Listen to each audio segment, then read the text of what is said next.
In the fall of 1993, a yellow school bus carrying 30 children vanished on a foggy road in Virginia's Shenandoah Valley. No radio contact, no tire tracks, just silence. For 31 years, their families searched for answers. But in October 2024, workers expanding a cemetery unearthed something buried beneath the southern edge. Something that was never meant to be found.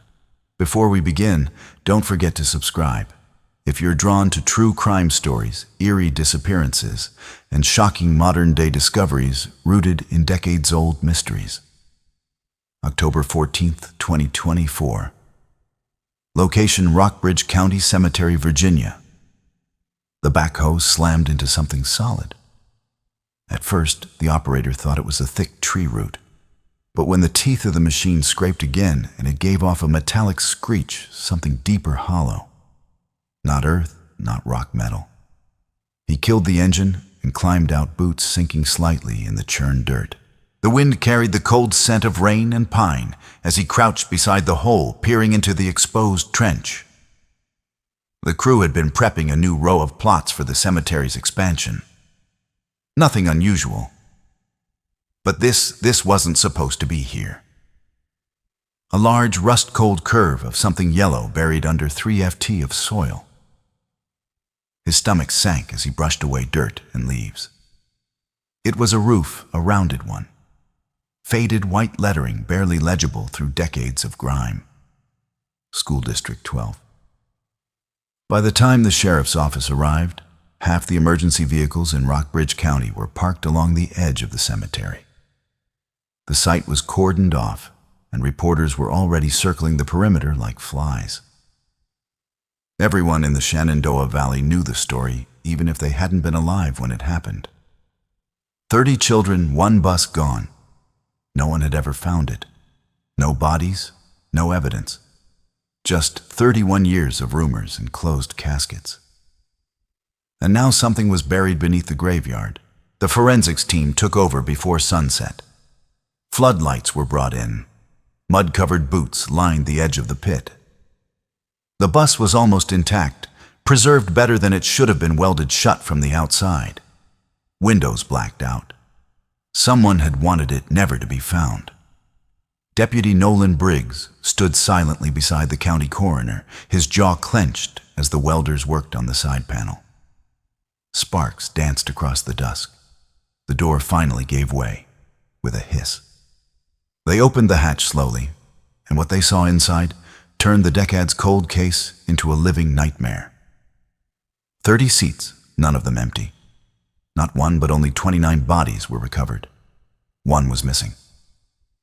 October 15th, 2024. Location: Rockbridge County Sheriff's Department, Virginia. Sheriff Lucas Breyer hadn't slept. His office still smelled faintly of rain-soaked boots, burnt coffee, and the crime scene mud. The blinds were shut against the harsh morning light, but it crept in anyway, slicing across the folder open on his desk. Case number 93-447. Field trip disappearance. The folder was dog-eared brittle with time. The paper inside yellowed at the corners. He had grown up with this case. His own cousin Melanie Griggs had been one of the 30. She had been 9 bright red curls and a gap-toothed smile. The last photo taken of her was in this file, clipped to the top with a rusted paperclip. He didn't look at it anymore. He didn't need to. Instead, he stared at the photo taken last night. The bus coated in clay and rot, emerging like a ghost from beneath the cemetery soil. Dozens of floodlights turned it into something almost theatrical, macabre, and sacred all at once. They had counted 29 skeletons buckled into seats. Every one of them dressed in the same tattered remnants of the 1993 Stone Hollow elementary field trip uniform. Red sweatshirts with white stripes on the sleeves. Faded, shrunken with time, but unmistakable. One seat had been torn loose. No remains in it. No bones, just an old locket rusted shut left on the vinyl. Breyer pinched the bridge of his nose. The phone rang once, twice. He answered on the third. Sheriff Breyer. Lucas, it's me. The voice on the other end was dry, tense. It's Dr. Keene. We've started processing the remains. Go on. They were sealed in, Keene said. Every window had been blacked out from the inside. Spray paint mostly, and the emergency exits welded shut. From the outside, someone wanted them in that bus. Someone wanted to bury it intentionally. Breyer swallowed the rising nausea. And the cause of death there was a pause. Blunt trauma for most, but not immediately. There's evidence of restraint, wrist fractures, some of the smaller bones. The voice cracked. Lucas, these weren't just kids who died in a crash. They were kept there for days, maybe longer. Breyer's stomach twisted. We found marks under some of the seats, Keene added. Fingernail scratches in the paint. Don't say it, Breyer muttered. But the forensic pathologist did anyway. They were buried alive. He hung up without another word. Across town in the rusted outskirts of Stunton, and the last surviving relative of one of the missing students sat quietly at her kitchen table. Eliza Wyatt, 42, had been only 11 when her younger brother Caleb vanished on the field trip. He had been 7, a second grader who had begged to bring his favorite green backpack with the dinosaur patches. Her mother never recovered. Her father drank himself into silence. Eliza never left town. Now, 31 years later, she was staring at a television report playing on mute. Footage of the crime scene. Yellow caution tape flapping in the wind, and the edge of a corroded school bus protruding from a deep trench. The caption read, "Breaking 1993 school bus discovered under cemetery. 29 bodies recovered." But Eliza was staring at something else. On the screen, paused in perfect clarity, was an overhead shot from the news drone. The roof of the bus, the rust patterns, and scratched into the top in faint jagged lettering barely visible in the clay-stained metal. "Help us, Caleb." She pressed her fingers to her mouth, trying not to scream. October 15th, 2024. Location, Rockbridge County Cemetery, Virginia. By late afternoon, the cemetery had been transformed into a controlled crime scene. Yellow police tape fluttered in the cold wind, staked in a wide perimeter that cordoned off rows of headstones. White tents had gone up. Floodlights on generators buzzed in anticipation of nightfall. The bus, half exhumed, protruded from the earth like a rotted tooth. Detective Margot Hale adjusted the collar of her jacket and stepped carefully around the trench boots, squatching in the mud. Her forensic team worked quietly, but deliberately, brushing clay off the twisted shell of the vehicle, logging each recovered item, with the reverence usually reserved for battlefield graves. She crouched beside one of the open side doors. The vehicle had been expertly sealed. The emergency exits had been welded shut, windows painted black from the inside. Whoever had done this had planned it. Not in panic, not in haste, but with time tools and a horrifying sense of purpose. One of the texts, Sanchez emerged from the bus pale beneath his hood. "We pulled 29 skeletons," he said quietly. "All children, some still buckled in." Margot's stomach turned. Clothing, fragments of sweatshirts all matching. Stone Hollow elementary red with white stripes. Same year as the disappearance. She nodded, jaw tight. Any sign of the 30th seat 4C was torn loose. "That's where we found this." He held out a sealed evidence bag.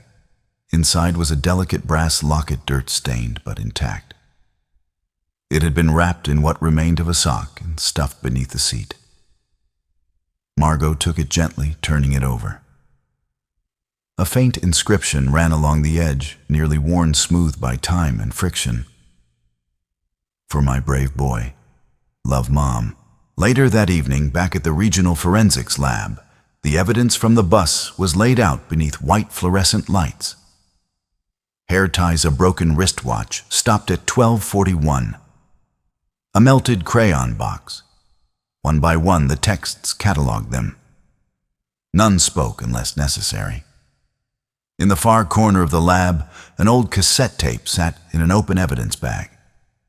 It had been found under seat 2C, wrapped in fabric, and lodged inside a compartment behind the heater grate. Somehow, after 30 years underground, it had survived. The tape was fed into a refurbished deck, and the team gathered around the glass of the observation window as the first hiss of static crackled from the speakers. Then a child's voice. It was faint trembling, a whisper layered beneath white noise. It's been 4 days, maybe. I think the driver's gone. The man came back last night. He had a flashlight. We're not supposed to talk anymore, but Caleb wouldn't stop crying. He took him out the back and welded it shut. Someone in the room gasped. There was a long pause on the tape, then more whispering. We're under something. I think it's dirt. No light. Can't breathe right. Jonah's coughing up blood. Please, please help us, please. The tape clicked off. No one moved. Margot stared at the deck. The silence that followed felt louder than the recording itself. The kids had begged, whispered for help into the dark, and no one had been listening. Not until now. Across town, Eliza Wyatt sat alone at her kitchen table, the news playing softly in the background. Her coffee had long since gone cold. The drone footage from the cemetery showed the rusted curve of the bus roof just visible in the dirt. But it wasn't the bus that held her attention. It was what was etched barely in the metal skin of the roof. She had paused the screen 3 times to be sure, zoomed in, adjusted the contrast. There it was. Help us, Caleb. The letters had been scratched with something sharp, uneven, desperate, but unmistakable. Eliza pressed her hand to her mouth. Her younger brother had vanished with that bus 31 years ago. He was 7 second grade, too small to defend himself, too trusting to run. She remembered the dinosaur backpack he loved, the tears he cried the night before the trip, the name he had whispered in her room, voice shaking. I don't want to go if Mr. Harlan's driving. She hadn't thought of it in years. She hadn't wanted to. The knock came just after sunset when Eliza opened the door. The woman standing on her porch was dressed in plain clothes, but wore a badge clipped to her belt. Her hair was dark and pinned back, her eyes sharp, but not unkind. Eliza Wyatt, she asked. Yes, I'm Detective Margot Hale. May I come in? Eliza stepped aside, numb, and gestured to the kitchen. The detective walked in quietly, her eyes scanning the surroundings, the way investigators always do. I need to ask you about your brother, she said. Caleb Wyatt, you're the only immediate family still in the area. Eliza nodded. Her voice felt like sandpaper. I saw the drone footage. I saw his name. That was real. Hale confirmed. We also found a cassette tape, one of the voices on it. Well, we're running it through archives, but we think it might be Caleb. Eliza sat down, her legs no longer steady. He was 7. I don't know if he even knew how to use a tape recorder. Someone helped him, Margot said, or at least hid it where it wouldn't be found. They sat in silence a moment longer.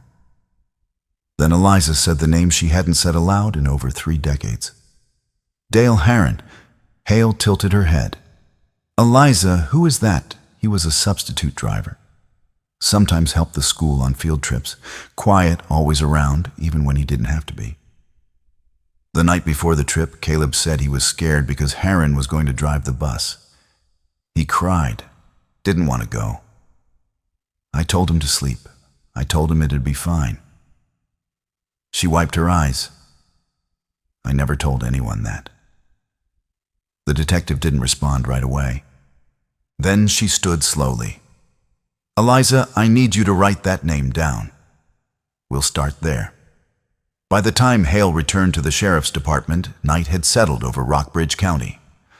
The bus was still in the ground, illuminated by white light, half unearthed like a warning. She walked back to the mobile command post and wrote a single name across the center of the whiteboard. Dale Harron, then underneath it, in red still at large. She stared at it for a long time, the hum of the floodlights vibrating in her chest. 29 children had died in that bus. One had disappeared, and now someone out there, someone alive, had buried it beneath a cemetery. She didn't know how yet, but she intended to find out. October 16th, 2024. Location: Rockbridge County Sheriff's Department, Virginia. The station conference room was quiet, save for the soft hum of the projector fan and the occasional shuffle of papers. Sheriff Lucas Breyer stood at the front of the room, his sleeves rolled, eyes bloodshot, pointing toward a grainy image frozen on the projection screen. It showed a man in his late 20s, lanky build, pale eyes, and a tightly clenched jaw. Dale Herron. The photo was pulled from a 1993 staff directory at Stone Hollow Elementary, found deep in the town archives. He wasn't listed as a teacher, not even a full-time employee, just a contracted driver who had been used for extracurricular routes and field trips when the regular staff was unavailable. No social media, no digital footprint, not even a valid license in the DMV system after 2004. It was like he'd vanished. Breyer turned to his team. "We now have credible testimony linking Harlan to the bus the morning it disappeared. The sister of Caleb Wyatt, one of the still missing children, remembers her brother crying about him the night before the trip. Detective Hale confirmed it yesterday." A low murmur of voices passed between the officers seated around the table. Detective Hale stood beside the projector, flipping to the next slide. It was a scanned maintenance form dated October 20th, 1993, 5 days after the children vanished. "This came from the old district storage building," she said. "It shows that Harlan reported a flat tire on a district bus 5 days after the disappearance. The same bus was supposedly off the books. This form shouldn't exist, and no one knows who signed off on it." She paused. The handwriting on the report matches Harlan's known signature on his DMV record, meaning he was driving the bus after it was supposedly abducted. Breyer added, "It wasn't taken. It was moved." They all knew what that meant. Someone had kept that bus hidden maybe for days, maybe longer, then buried it. Later that day, Eliza Wyatt stood alone in her parents' backyard, staring at the rusted swing set where Caleb used to play. Weeds had overtaken the garden, and the apple tree by the fence hadn't borne fruit in years. She hadn't been back here in over a decade. Detective Hale arrived quietly, her government-issue SUV pulling into the gravel drive without ceremony. Eliza didn't turn to greet her. She just said, "There's something else I haven't told anyone." Hale stepped beside her. "Go on." "The day after the bus disappeared, I found Caleb's notebook tucked behind the TV like he didn't want Mom and Dad to see it. I was too scared to tell anyone. I hid it in a box under my bed. It's still there." Minutes later, they sat on the floor of Eliza's childhood bedroom. The mattress stripped bare, the air thick with dust and old grief. She reached beneath the box springs and pulled out a battered tin lunchbox. Inside was a spiral-bound notebook with a torn cover. The name Caleb W. was written in crayon on the first page. Hale opened it gently. Near the back, wedged between drawings of dinosaurs and stick figures, was a page written in shaky, oversized lettering. "Mr. H watches us when he's not driving. He sits in his truck. He talks to someone on a walkie-talkie. I saw him give candy to Mason when Mason was alone. I didn't take any. I pretended I was asleep. He smells like burnt wires." Hale stared at the page, her fingers clenched. "Eliza," she said quietly, "this could change everything." By the end of the week, a search warrant was issued for Dale Herron, now believed to be living off-grid in a rural stretch of western North Carolina under an assumed name. State police and federal agents were already en route. But just as Hale was preparing to join the task force, Her phone buzzed with a new call from the crime scene. It was Sanchez. "Margot," he said breathlessly, "you need to get back here." The team just broke into the last row of the bus. "What did you find?" There was a pause. "You're not going to believe this. There's something behind the rear wall. A false panel. We almost missed it. There's a second compartment." Hale's pulse spiked. "Is there a body number? But there's a name carved into the back metal with a nail or something." 2 words, he hesitated. "What does it say?" she demanded. "It says still breathing." October 17th, 2024. Location, Rockbridge County Cemetery, Virginia. The back of the bus had been gutted. Its original emergency exit wall concealed a false panel of rusted aluminum. Once breached, the interior revealed a narrow, steel-lined crawl space, no more than 4 feet high, sealed tight from within. No seats, no windows, no insulation, just walls scratched to hell, and a rank sealed air that hadn't moved in over 30 years. Margot Hale ducked inside with a flashlight, her breath misting in the chilled air. The writing was there, low to the floor, jagged, uneven, still breathing. Someone had carved it from inside, clumsily, desperately overlapping strokes that cut deep into the paneling. Below it, the light caught something else. A pair of small rusted handcuffs still bolted to the frame. One was closed, the other open, and scratched into the steel just beneath them, a faint set of initials. C.W. Hale stared. "Caleb Wyatt," she whispered. By late morning, the press had latched onto the phrase like a shark to blood. Still breathing was everywhere, from local news banners to national true crime podcasts, scrambling to dissect every possibility. Speculation turned viral. Was Caleb alive? Had he escaped? Had someone rescued him? But inside the command tent, reality felt heavier. "This was a holding cell," Hale said flatly, pointing to the false wall on a projected photo. He was separated from the others, likely toward the end, after the rest were already gone. "Why spare him?" Sheriff Breyer asked, arms crossed. "I don't think he was spared." Hale replied, "I think he was taken alive." One of the deputies, a young analyst named Rowley, stepped forward with a fresh printout. "We just finished the thermal scan and LAR mapping of the surrounding soil layers. There's something else buried back there about 20 feet southwest of the bus. Long, rectangular shape, consistent with a shipping container." Breyer blinked. "Underground, yeah, 8 feet down. Not listed on any records." Hale didn't hesitate. "Dig it." By afternoon, a second dig had begun, carefully excavating toward the anomaly. Dirt was moved inch by inch to preserve potential evidence. A perimeter was secured tighter than before. Hale stood near the trench's edge, watching silently as the backhoe operator carefully peeled back the last layers of soil. Then the edge of something metallic broke the surface. It wasn't a bus. It was a shipping container, gray sealed, padlocked. For a moment, no one spoke.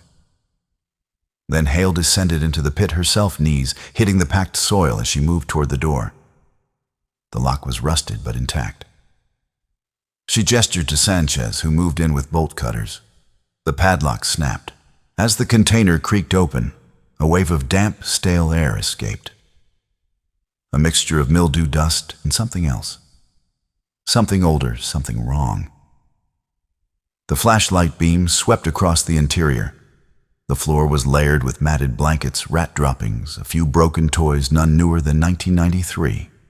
A child's shoe lay on its side, molded and collapsed from time, and on the far wall in a corner scratched with gouge marks was a name not carved this time, drawn in faded, smeared ink. Caleb. That evening, back in Stunton, Eliza Wyatt sat on her couch with a notebook in her lap. She hadn't let go of it since turning it over to Hale. Not completely. Something in her wouldn't allow it to be boxed away. Not yet. When her landline rang, she answered on the first ring. "Eliza?" Hale's voice came through calm, but strained. "I'm here." We found something else. Another structure underground. A container. It looks like someone may have kept him there after the bus was buried. Eliza didn't speak.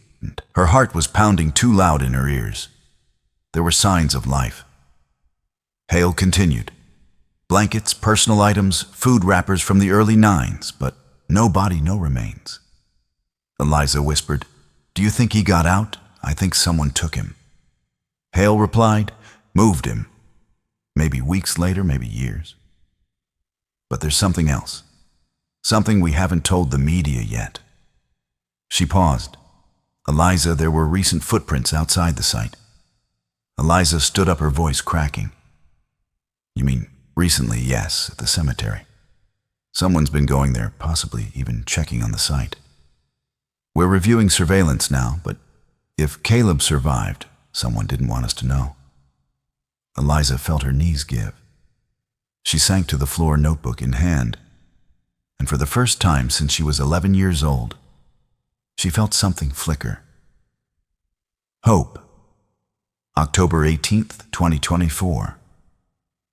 Location, Shenandoah County, Virginia. Archive Annex Closed Records Room. Detective Margot Hale stood under flickering fluorescent lights, deep in the basement of a building that no longer had a name on the door. The old county records annex smelled like mold, and heat tape lined floor to ceiling with faded gray file drawers, each filled with forgotten paper. The clerk had let her down here after the computer systems offered nothing. No digital trail, just one note in the margin of an old payroll ledger that read, "Harlan Dale of Adjunct Driver Restricted Clearance, contracted 1992 to 1993. Restricted clearance. She found the drawer marked School District 12 Transportation and Security and yanked it open. The files inside were damp, some curled with mildew. But halfway back she found one thick manila envelope stamped with a faded red warning. Confidential authorized personnel on, reviewed November 1993, sealed December 1995. Her gloves were already on. She slid the envelope free, took it to the metal table beneath the humming light, and opened it. Inside were photocopies of incident reports, all unfiled, all unofficial, all bearing the same name. In the subject field, Dale Edwin Harlan. There were complaints, 5 of them from staff, 2 from parents, 1 anonymous, from a student's older sibling.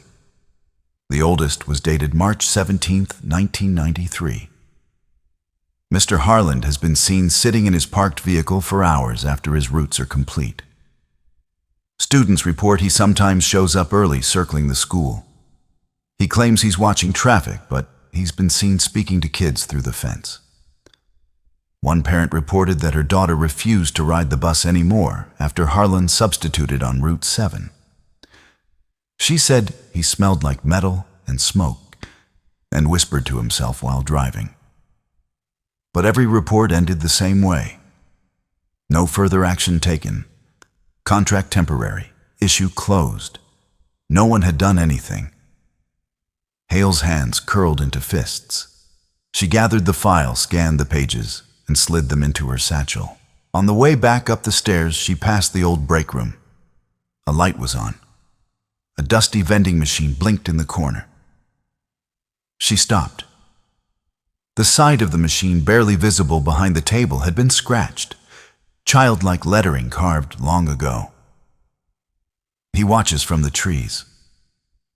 Later that night at the sheriff's department, Hale spread the documents across the table in the war room. The team leaned in. Rowley looked sick. These reports were never filed with the district attorney, she said. There were red flags. Kids were scared. Staff complained. Nothing was done. Sheriff Breyer shook his head. "So we've got motive access, prior complaints, and now he's missing off-rid. No official record since 2004. Hale pointed to a detail on the final page. "There's more. He was caught on camera at a gas station near Shenandoah Ridge in 2013, alone, paid cash. But here's the kicker. He had a child in the passenger seat, about 12 years old. The footage wasn't flagged because Heron wasn't a person of interest then. Breyer's jaw tensed. No one followed up. Nope. The footage was dumped to long-term storage, never reviewed. Rowley stared at the still frame on Hale's laptop. You think that was Caleb? I think it might have been, Hale said. And if it was, he would have been about 23 by now. That sighting was over a decade ago. Breyer glanced toward the window. The cemetery was just out of view beyond the hill, but everyone in the room could feel it. Where the hell is he now, just before midnight, 30 m away? A motion-activated wildlife camera mounted to a pine tree near the cemetery blinked red. It had been hidden in the woods behind the perimeter, placed after the discovery of fresh footprints near the trench. A cheap hunting model, barely functioning, but it snapped 3 images in quick succession. Frame 1, the edge of the tree-line blurred shadow. Frame 2, a figure hooded watching the crime scene. Frame 3, the figure vanishing into the dark head turned slightly toward the camera, the face partially visible. In the image, the eyes are wide, unblinking, and they look exactly like the boy in the photograph pinned to the old case file. Caleb Wyatt, age 7. October 19th, 2024. Location Rockbridge County Sheriff's Department, Virginia. The photo was grainy, taken under moonlight and infrared. But when Hale zoomed in on the third frame, the resemblance was undeniable. The same almond-shaped eyes, the slight dimple in the chin, more mature, gaunt, but unmistakable. Caleb Wyatt, alive, watching his own crime scene. The image sat at the center of the command room table, now surrounded by 4 silent figures. Detective Hale, Sheriff Breyer, Deputy Rowley, and a visiting FBI liaison flown in that morning from Richmond. Do we know when this was taken? The agent asked. Last night. Camera time-stamped it at 11:12 p.m., behind the west slope of the cemetery. Breyer exhaled through his nose. He's been coming back probably for years. To what Rowley asked. To visit the others or to make sure they stayed buried. Nobody answered. Hale finally said what no one else dared. We have to consider the possibility that Caleb isn't just a survivor. He may have been involved. Breyer shook his head slowly. He was 7. He was taken when he was 7, Hale replied, her voice flat. What's he been since? By late morning, Hale and the FBI agent arrived at Eliza Wyatt's house. She had been waiting on the porch, dressed in a worn flannel jacket, coffee growing cold in her hands. Her face was pale. Her fingers trembled slightly. I saw the picture on the news, she said, before either of them spoke. They didn't show his face. But I knew. Then you believe it's him, Hale said gently. I do. The FBI agent introduced himself as Agent Lell and asked to come inside. Eliza nodded. They sat around the kitchen table where a framed school photo of Caleb still sat beside a half-burned candle. The boy in the image was frozen in time, missing teeth smiling too wide for the camera. He had no idea what was coming. I have to ask, Lell began. Was there ever any possibility someone in your family helped hide him? Eliza blinked. What? It's a standard question, Hale clarified. We have to rule out all options. My family, we died after that bus disappeared, she said quietly. My mother tried to drink herself to death. My dad stopped speaking. We weren't a family anymore. Her voice cracked. I would have given anything to see him again. Hale placed a hand gently on her shoulder. Then we need your help, she said. We think he's alive, but we don't know who he is now. We don't know if he's hiding or if he's hunting. Later that afternoon, a team was sent to recover the wildlife camera and canvass the forest behind the cemetery. They found a trail faint, overgrown, but deliberate. Twigs snapped in uniform intervals. Rocks placed to guide footsteps. It led west beyond the cemetery fence, down a wooded slope, and toward a rusted chain-link fence nearly buried in ivy. On the other side, a narrow dirt road led into dense forest, and halfway down that road, tucked behind thick brush and a collapsed billboard, they found it an abandoned hunting cabin. The windows were blacked out, at the front door chained shut, no electricity, no sign of recent vehicle tracks. But near the porch, half covered by wet leaves, were 2 size 11 boot prints. Inside, the air was dry, still cold. The walls had been stripped to studs. In the center of the main room sat an overturned crate and a blanket. There were no electronics, no food. Just a single gas lantern, long extinguished, but scratched into the wood near the corner, written with something sharp and desperate, was one final message. I remember who you are. That night, Hale couldn't sleep. She sat in her motel room near the interstate. The case files spread across the bed. Newspaper clippings, photos, audio transcripts from the cassette tape, a drawing that had once belonged to Caleb Crayon on construction paper, a green dinosaur wearing a backpack in the corner CW. Her phone buzzed at 2:41 a.m. She answered instantly. It was Rowley. His voice was tight. We ran facial recognition against the wildlife cam photo. Pulled a partial match from a hospital security feed in Charlottesville 5 months ago. We're outside the emergency room. A man dropped off a young woman. Overdosed, left her on the sidewalk, and vanished before staff got a plate number. Cameras caught him leaving. You're sure it's him? A 91% match. And Margot, he was carrying something. A backpack. Dinosaur patch. Green Hale sat up, her heart pounding. He never let it go. October 20th, 2024. Location, Charlottesville General Hospital, Virginia. The hospital security room smelled like burnt coffee and stale popcorn. Monitors lined the wall in a grid of surveillance feeds, most showing empty hallways or quiet waiting rooms. But one screen was paused, grainy and time-stamped 5 months earlier. Hale leaned forward as the technician replayed the footage. A dim-lit side entrance, rain falling in sheets. A man mid-30s soaked in hooded steps out of the shadows, carrying a woman in his arms.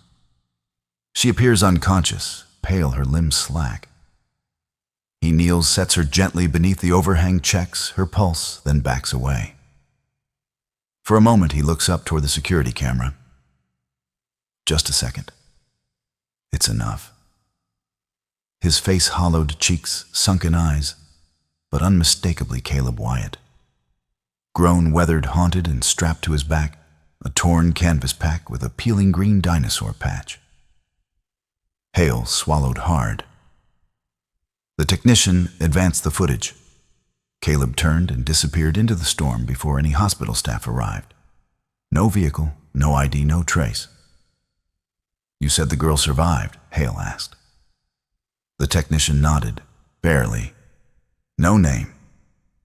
She gave a fake address and disappeared before she could be discharged. Any security footage of where she went? Nothing. She left through the main lobby in different clothes, like someone gave her a change. Did she ever speak Caleb's name?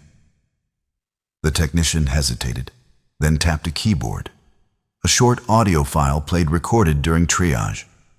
A nurse's voice. Sweetie, what's your name? The girl, barely conscious, whispering. He told me to call him 9. Back at the sheriff's department later that morning, Hale stood at the incident board, drawing a new line in red between 2 faces. Young Caleb Wyatt, age 7, and the adult figure from the wildlife cam and hospital footage. Beside them, a third blank space, a silhouette, the girl. Agent Lell stepped in, holding a folder. We ran the prints from the hunting cabin. Nothing in the system but the footprint match is a high-confidence hit for a pair of boots sold only to correctional facilities and federal surplus outfits. You think he stole them? No, Lell said. I think someone gave them to him. Someone who knew where he was. Hale turned to face him. You think someone's been helping him this whole time, or keeping tabs? Either way, he didn't survive alone. Rowley entered the room next, holding a new report. We've got more." He laid a sheet on the table. It was a still from a gas station security camera off Route 250 dated just 3 weeks ago. Caleb, same face, same bag, buying canned soup and water. But he wasn't alone. Behind him, partially obscured, was a young boy, no older than 8, dark hair thin, wearing an oversized hoodie and no shoes. "Who the hell is that?" Breyer muttered. Hale answered softly, eyes locked on the boy's face. "Someone new. Someone he's hiding." That evening, Eliza Wyatt sat alone on her back porch, bundled in a heavy sweater, watching the treeine sway beneath the wind. She thought of her brother, of the boy who used to run through that yard, chasing fireflies, of the laugh that faded like smoke after the day the bus disappeared. Now she didn't know who he was.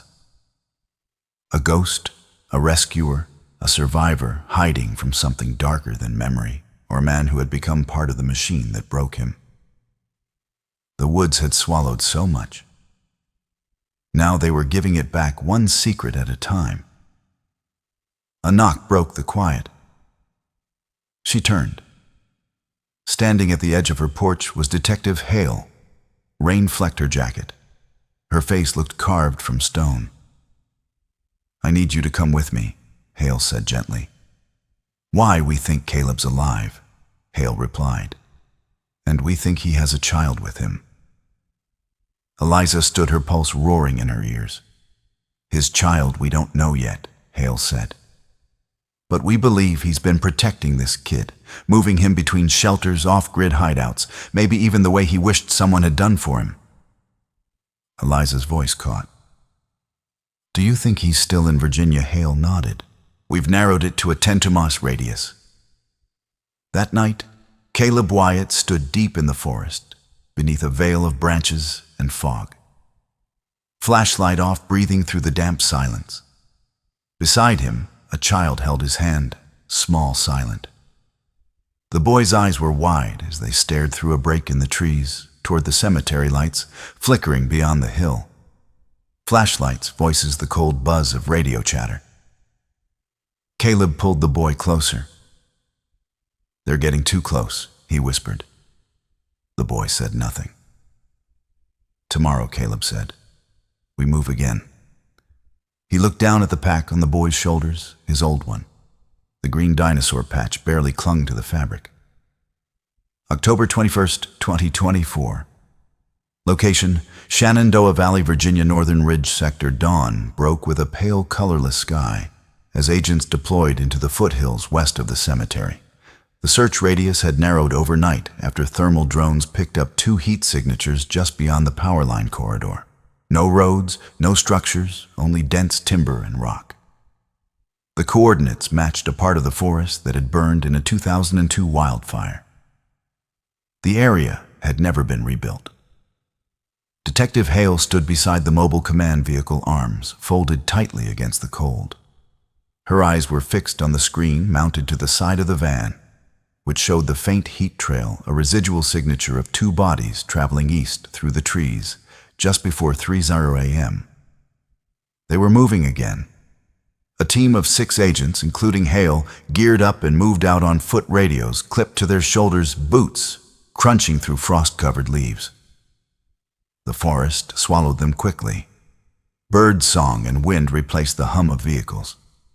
The deeper they pushed, the quieter it became. 20 minutes in, they found the first sign. A makeshift lean-to constructed of pine branches and tarp recently abandoned. Inside, the dirt was still warm. A half-eaten protein bar lay near the edge of a bedroll. Under it, a crumpled child's drawing in charcoal on scrap cardboard. A boy holding hands with a taller figure. A sun overhead, and beside them, in stick figure writing, "Me, plus him not going back." Hale pocketed it and signaled the others forward. Far ahead, beneath a jagged rock shelf near the edge of an old quarry. Caleb watched the forest from a perch carved into the cliffside.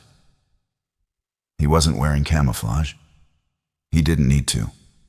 His entire life had been hiding. The boy sat beside him, tucked under a heavy coat face, pale but alert. Caleb handed him a granola bar. Eat slowly. The boy looked up anxious. Are they going to find us? Caleb glanced at the tree iron below. They always do, eventually. Then what? Then I take the blame. The boy's lip trembled. But you didn't do anything. Caleb smiled bitterly. That's not how the world works. By late morning, Hale's team reached the edge of the quarry. The wind changed direction, and with it came a scent. Smoke. She froze. Sanchez, she said, lowering her voice. You smell that? He nodded. Fire, small one. They moved as one silent and deliberate, rounding the upper slope. Then a sound. Small feet crunching rock. A sharp intake of breath. Hale raised her voice, calm and even. Caleb, it's Margot Hale. I'm with law enforcement. We're not here to hurt you or the boy. Silence, then movement. From the mouth of the rocky ledge, a child stepped out. Alone, hands raised, 8 years old, dark hair, thin, wearing an oversized coat. His eyes darted between the agents, terrified, cornered. I'm Thomas, he said quietly. Hale took a cautious step forward. Are you hurt, Thomas? He shook his head. Is Caleb with you? The boy nodded slowly. He said he was going to give you time. He wanted me to be safe. Hale's heart dropped. Where is he now? The boy pointed up toward the ridge crest behind them. Caleb watched from the bluff, hidden between two collapsed boulders. He could see them. See her, the detective, the same one who stood at the trench when they pulled the bus from the ground. She was kind. He'd watched her. She hadn't looked away when they found the handcuffs or the locket or the tape recorder. She had listened. He slipped his hand into his coat pocket and pulled out the old Polaroid. It was worn thin from decades of handling. Caleb, at age 7, sitting on the school steps beside a group of other kids. All of them smiling, all of them gone, except him, and maybe one more. He stood slowly, the wind catching his hood, and stepped into the open. Can't, someone shouted. Weapons were raised, no Hale snapped. Stand down, Caleb raised both hands in the air. His face was gaunt beard, patchy clothes, too large for his wiry frame, but his eyes, they were still the same. She approached, carefully stopping 10 feet away. Caleb Wyatt. He nodded. I'm Detective Hale. You don't have to run anymore. His voice, when it came, was dry, and I'm not running. I'm surrendering, but not for what you think. Then help me understand. He nodded toward Thomas. He's not mine. He was going to be taken like we were. I stopped it. Taken by who? Caleb didn't answer right away. Then it wasn't just Heron. He was just the driver. There were others. They used the bus's cover that day. It wasn't a field trip. It was a pickup. They knew the route. They planned it for months. Hale's skin prickled. Where did they take you?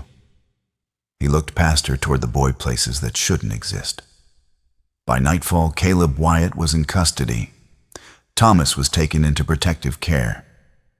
And for the first time in 31 years, the last survivor of the Stone Hollow Elementary bus case sat under federal guard, alive, lucid, and ready to talk. But as Hale watched him through the glass of the interrogation room, a deeper dread noted at her. Because if Caleb was telling the truth, then someone else, someone far more powerful than Dale Harland, had orchestrated it all, and they were still out there.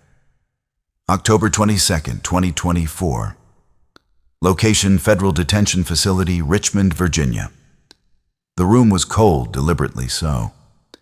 Caleb Wyatt sat beneath flickering fluorescent lights, his hands resting on the steel table palms, up calm, exposed. His cuffs had been removed. The room had no clock, no windows, just a camera blinking red in the corner, and a manila folder in front of him, untouched. Across the table, Detective Margot Hale sat with a legal pad and a worn pencil. She hadn't brought a laptop. She didn't want this recorded in bits and bytes. She wanted it in her hands, in her handwriting. Caleb spoke first. There was never a detour. Hale blinked. "Excuse me." The day we disappeared, the driver didn't miss the turn. He was told to keep going. He had directions. They gave him a two-way radio and told him where to take us. "Who's they, Caleb?" He exhaled slowly. "Adults, different ones. I don't know all their names. Some wore maintenance uniforms. One man had a janitor's key ring clipped to his belt. They called each other by numbers, not names. I remember 6 and 12. They gave Mr. Harlan a key to the access road. Hale felt a chill move through her. The access road where the bus was buried. Caleb nodded. They were already digging when we got there. They had Light's concrete welding gear like they'd done it before. She leaned in, voice low. "Did you know them from school, from town?" "No, they weren't from here, but some of the teachers I think they knew, or at least suspected. One of them tried to stop it. She didn't show up that day. She quit the next week. They called her a hysteric and sent her away. Do you know her name?" "I just remember her as Miss Ashby. She was young, brown hair. She cried when we did spelling drills." Hale jotted the name down. "She'd have someone track it immediately." "Why you, Caleb?" "Why the bus? I don't know," he said. "We were just convenient. A rural school one, working camera, no guards, no cell service. They made it look like a disappearance, but it was a handoff." Hale hesitated. "You said earlier that someone else was behind this, not Harlan, not the locals." Who? Caleb's eyes darkened. "They called it the Orchard." "What is that? I don't know exactly, but I saw a map once after we were split up. There were other sites, other dates. They were organized like they'd done this in different states." He paused, voice hollow. "We weren't the first bus." That afternoon, Eliza Wyatt was escorted into a private room at the facility. She had requested the meeting. Hale warned her not to expect answers, at least not the ones she wanted. But Eliza didn't care. She just wanted to see him. The door opened, and Caleb entered, hands unclasped, escorted by 2 marshals. They left without a word, leaving the siblings alone. Eliza stood. He didn't recognize her at first, then her eyes, her hands. "Elisa," he whispered. She nodded, swallowing her grief. "You still bite your lip when you're nervous," she said softly. He smiled barely. She walked toward him and embraced him. His frame was thin, shoulders rigid like he hadn't been held in years. Maybe he hadn't. When she stepped back, her voice cracked. "Why didn't you come home?" "I didn't know how," he whispered. "I wasn't the same, and I didn't want you to see what they made me into." "You're still my brother." "No, I'm what they left behind." That night, in a separate federal building, Agent Lell briefed a team of DOJ investigators. Hale was there. So Sheriff Breyer. On the board behind them was a single phrase in red. Project Orchard, 1991, 2?. Caleb's statement had opened a Pandora's box. Mentions of other pickups, unexplained disappearances near rest stops, daycares, juvenile shelters, locations where children vanished under the guise of bureaucracy, natural disaster, or accident. Most of them had never been linked until now. Leo pointed to a 1991 case in Kentucky, then a 1995 disappearance of 2 vans full of foster kids en route to a group home. Then again in Colorado, 1999. All poorly documented, all unsolved, all involving transit, all vanished during transport. They used public systems. Liel said buses, shuttles, field trips, things no one watched closely. Everything they did was designed to look like failure. "Who ran it?" Breyer asked. Leo's expression was grim. "We don't know yet." But it wasn't just criminals. This was coordinated, covered. Someone at the top signed off. Hale stared at the board. How many kids? Agent Lell looked down. Dozens, maybe hundreds. Back in his cell, Caleb sat on the cot, holding the old dinosaur backpack. It had been returned to him after evidence review. He kept it like a relic, the only thing that had survived with him. Inside, it was the Polaroid, the one of the school steps, the smiling kids. He traced each face with his finger, whispered their names, everyone he could remember. And when he got to the last spot, the empty space where he used to be, he whispered, "I came back." October 23rd, 2024. Location Shenandoah, Regional Library Archives Division. Detective Margot Hale sat cross-legged on the floor, surrounded by boxes of microfilm and dust-choked ledgers lit only by the warm flicker of an ancient desk lamp. She had returned to the place where the earliest school district records were held. Not digital, not indexed, just paper forgotten, hidden in plain sight. She wasn't looking for Caleb anymore. She was looking for Project Orchard. And somewhere between the minutes of a 1991 school board meeting and an unsigned transportation contract from 1993, she found it. A one-page agreement tucked between bus maintenance logs, temporary transport reassignment, all routing subject to adjustment based on Orchard clearance. Authorized by SDEVO Regional Logistics Consultant. Effective dates September 20th, 1993. October 15th, 1993. Number of riders 30. Special handling. Yes. Disposal method to be determined. There were no school names, no logos, no signatures that matched public records. It didn't belong in the file. It shouldn't have existed at all. Later that morning, Hale brought the document to Agent Lell at the Federal Task Force office. He read it 3 times in silence, mouth tightening at the final line. TBD, he muttered. Disposal like they were cargo, Hale said coldly. Not children. Lell picked up a different folder and laid it beside hers. It was a compiled witness report from a 1995 disappearance in Colorado. 12 kids vanished from a temporary foster facility during a reassignment to another group home. Guess who had signed the transport order? Cero. Same title, same phrasing, and same effective window. Only 1 week long. Same abbreviation. ORSH. Lell leaned back in his chair, eyes narrowed. This wasn't trafficking in the traditional sense. This was administrative paper-made, orchestrated through legal systems. Hale stared at the map of overlapping transport disappearances pinned to the back wall. They hid it in routine.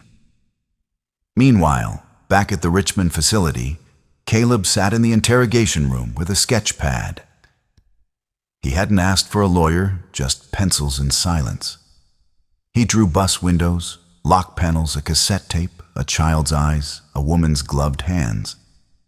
Each image was clinical perfect, as if branded into him. Then he drew the orchard. Rows and rows of skeletal trees, twisted and bare, stretching into the fog. A dark figure stood at the edge of the rows, a man in a suit, faceless, holding a clipboard. In the corner of the page, Caleb wrote, "They took us to pick what they could use. Then they burned the trees." That evening, Eliza Wyatt was escorted into the facility again. This time not to see Caleb, but to speak with Thomas. The boy sat quietly at a small table, knees pulled to his chest. He'd refused therapy, refused meals from anyone in uniform, but when Eliza walked in, he lifted his head. "I know you," he said.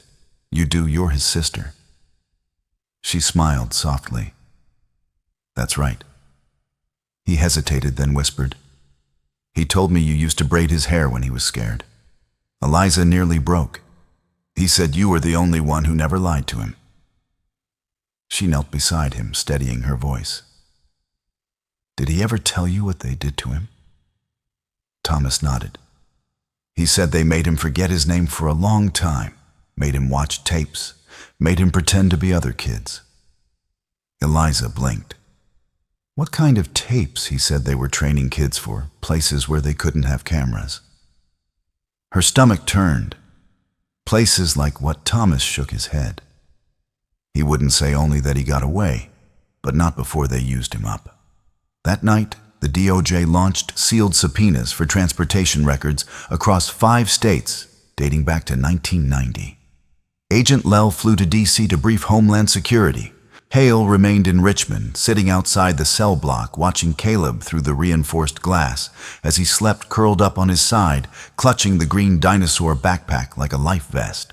He twitched occasionally, whimpered once, and then for a moment his eyes snapped open and met hers through the glass. He didn't flinch, didn't look away, just stared and whispered something she couldn't hear. Hale stood and approached, gently pressing her fingers to the intercom button. "What did you say?" Caleb's voice came through the speaker. Quiet, hollow. "They're going to make it look like I made it all up." October 24th, 2024. Location: Federal Detention Facility, Richmond, Virginia. They cut the power at 3 to 12 a.m. The hallway lights flickered, once then died. Backup generators kicked in a full 6 seconds later. Too late. The camera feeds blinked off, scrambled, then rebooted into static. When the monitors came back online, Caleb Wyatt's cell was empty. There was no forced entry, no broken locks, no signs of struggle, just one thing left on the cot. The Polaroid still warm. 3 hours earlier, Caleb had asked for a glass of water. Nothing unusual, routine. The guard who brought it in was new, young, nervous. He wore a patch on his sleeve that read, "Northern Facility Temp Transfer." Later, that same uniform would be found in a maintenance closet. Empty. No prints, no ID, just a black lanyard tucked inside the collar, marked with one word: Orchard. By sunrise, the entire task force was activated. Hale stood over Caleb's abandoned cot, her jaw locked tight. Eliza stood beside her, fists clenched. "This wasn't an escape," Hale said. "It was a retrieval." "Why now?" Eliza whispered. "Why take him back after all these years?" But because he started talking, Hale replied. And because he remembered something they couldn't risk. Lell walked in carrying a flash drive. Recovered partial footage from the outage. Not much, but you'll want to see this. He plugged it in. A flickering frame appeared. It showed Caleb in his cell pacing. Then, at exactly 3:11:52, a flash of movement behind him, a figure entering through the secondary door, dressed in janitorial gray, a patch of white on the shoulder. Caleb didn't resist. He turned, nodded once, and walked out with the figure. He looked directly at the camera before disappearing. Later that morning, Thomas was placed into federal protection under a new identity. The boy never asked about Caleb, never spoke of him again. But 1 week later, he left something on the floor of his temporary foster placement, a drawing. It showed 2 people holding hands, a boy and a man standing in front of a large tree with apples hanging upside down. In the corner, "We grew in the dark." Hale and Leal sat in the back of a conference room in D.C. as the DOJ decided what parts of the Project Orchard investigation would be made public. They redacted the witness statements, sanitized the school transport orders, renamed the files. The official report referred to it only as an incident of systemic administrative failure. No mention of what Caleb said. No mention of the orchard or the other missing buses or the evidence buried beneath cemeteries and old rest stops. "Just like that," Hale muttered. "Buried again." Lell didn't answer. He simply slid a small sealed envelope across the table. Her name was written in Caleb's handwriting. Inside one final Polaroid, it showed the forest fog-drenched empty, but in the corner barely visible a row of children standing in a line facing away from the camera, each one holding a clipboard. October 30th, 2024. Location unknown. Forested region, northern Appalachian. The wind rushed through the trees like it remembered everything. Somewhere deep in an unmarked section of national forest, Far from roads, far from cameras, a single path wound through the underbrush toward what looked from above like an old ranger outpost. But there were no insignias, no mail slot, no phone lines, just the structure, half-buried steel, reinforced and sealed from the inside. Inside that structure, under a cracked ventilation shaft, and behind rows of disconnected monitors, Caleb Wyatt stood in silence. He didn't look like a fugitive. Not anymore. His beard was gone, his hair trimmed. He wore clean clothes, gray, soft-fibered institutional. His hands bore new scars. He looked institutionalized, but his eyes had not changed. A man stepped into the room dressed in black. No badge, no name. Ready, Caleb didn't answer. You told them enough to scare people, the man continued. Voice even, but not enough to stop us. That's why we let you go. Caleb turned to face him. You didn't let me go. You brought me back. The man nodded. You were one of our best trials. Not for obedience, for memory retention. I didn't retain. Caleb growled. I survived. Same thing. Back in Richmond, Detective Hale was packing up her office. The Project Orchard task force had been dissolved. All material sealed. The press told the public that Caleb Wyatt had escaped custody and died in the woods. His body was never found. A tragic end to a disturbed man's delusions. Hale didn't believe a word of it. Neither did Eliza. As Hale packed her files, she paused on one item, the last Polaroid Caleb had mailed her. The row of children in the fog. She had studied it dozens of times, trying to make sense of the blurred shapes, the symmetry, the body language. But something new caught her eye. Something she hadn't noticed until now. One of the children, third from the left, wasn't facing away. He was turned slightly toward the camera. His face was smeared with dirt. His eyes looked directly at her. And in his hand, he held something small and black. A key. 2 days later, a private drone operator scouting the forest east of Shenandoah for topography data uploaded a flagged video to the National Park Service. The footage showed a square of disturbed soil surrounded by old pine rectangular, sunken roughly the size of a bus. Officials dismissed it. The file was marked erosion, but the coordinates were saved. Hale did not delete them. In the final weeks of October, just before the first snowfall, Eliza Wyatt moved out of her farmhouse and into a modest apartment closer to the city. She left behind the swing set, the childhood bedroom out of the woods. She kept only one thing on her new mantle, a hand-drawn picture folded and taped back together. It showed a dinosaur backpack, a school bus, and 2 stick figures standing in a circle of trees. One was labeled Caleb, the other me. There was no signature, but Eliza didn't need one. November 12th, 2024. Location undisclosed archive facility. In a sealed crate marked retired evidence, do not reopen. A folder rests beneath layers of dust. Inside the transport log for Stone Hollow Elementary, dated October 19th, 1993. A list of 30 student names, many now marked, presumed deceased. A realtor tape labeled Group 7 Vocal Conditioning Session 3. B. A child's bracelet, a Polaroid camera, its film compartment still loaded, and one final note scribbled in red ink on a yellow legal pad. If you found this, you're not supposed to. No one's touched it since, or maybe someone has, but the lights in that room never go out.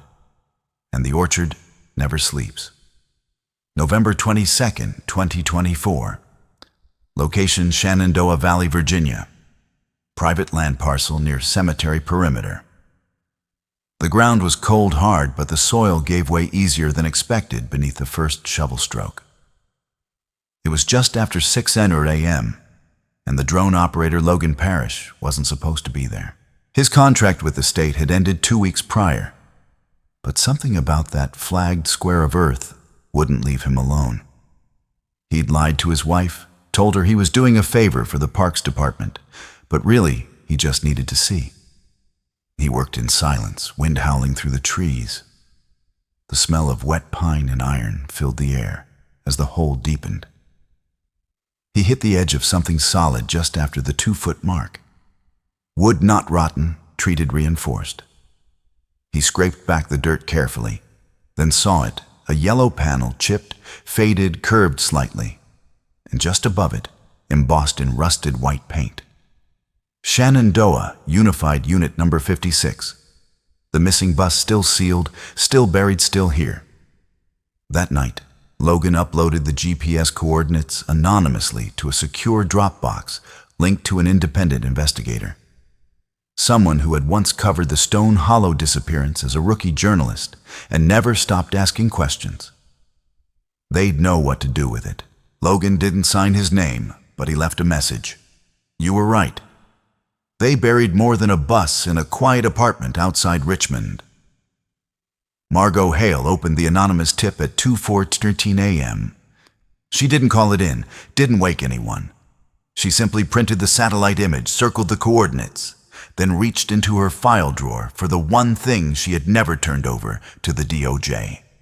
The drawing from Thomas, a boy and a man, under the upside-down apple tree. She pinned them side by side on the corkboard above her desk and whispered, I'm not